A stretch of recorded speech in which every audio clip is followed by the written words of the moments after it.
Very emotional, emotion দেখাতে চাই না, কারণ মানুষ ইমোশনটাকে দুর্বলতা মনে করে।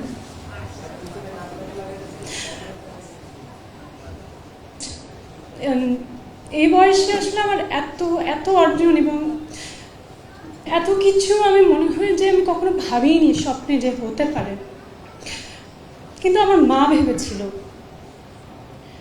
আমার আজকে অভিনয় জীবনের যাত্রা বলি বা গান শেখা সব কিছু, এগুলোর আসলে পেছনে আমার মার অবদান। এটা আমার বাবা না, সম্পূর্ণ আমার মায়ের অবদান। কারণ আমার মা আমার বাবার সাথে যুদ্ধ করে আমাকে নাচের স্কুলে ভর্তি করেছে, গানে দিয়েছে। আমার পরীক্ষার মাঝখানে আমার কোনো কাজ আসলে আমার মা বাবার সাথে ফাইট করেছে যে না, তোমার মেয়ে পারবে, ভালো করবে। তো আমার যখন হোলি ক্রসে চান্স পাই আমি ক্লাস 6-এ, ওটা আমার জন্য মানে অনেক বড় একটা পাওয়া ছিল। তো হোলি ক্রসে ভর্তি হওয়ার পরও যেহেতু আমাদের ঢাকার বাইরে থাকতাম বাবার পোস্টিংয়ের কারণে, আমার মা ফাইট করে আমাকে আর আমার ছোটো ভাইকে নিয়ে ঢাকায় চলে এসেছে যে আমি পারবো, তুমি কিছু মনে করো না। অথচ তার আগ পর্যন্ত আমাদের এক গ্লাস পানিও ঢেলে খেতে হয়নি, যেহেতু আমার বাবা সরকারি কর্মকর্তা ছিল। এত এত মানুষজন ছিল কোনো একটা কাজ করার জন্য, ডাক দেওয়ার জন্য। সেই মানুষটা একা একা আমার ভাইকে আর আমাকে নিয়ে ঢাকায় চলে আসে। এবং আমার ছোট ভাইকে এমন এমন দিন গেছে যে রেখে আসার কেউ নাই।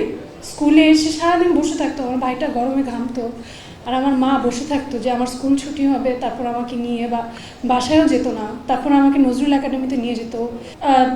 She is the first person to recognize that creativity inside me.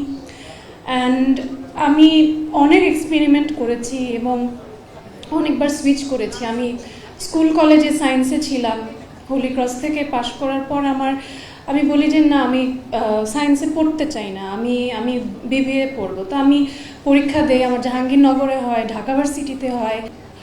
আমার মা সবসময় আমার আগ্রহকে প্রায়োরিটি দিয়েছে এবং আমি কি হতে চাই এটা খুব রেয়ার আমার মনে হয় যে সন্তানদের ইচ্ছাটাকে মায়েরা প্রায়োরিটি দেওয়াটা। তো আমি সেটা পেয়েছি, আমার ক্ষেত্রে সব সময় পেয়েছি। এবং আমাদের এই প্রফেশনটা এটা খুব কঠিন একটা জায়গা।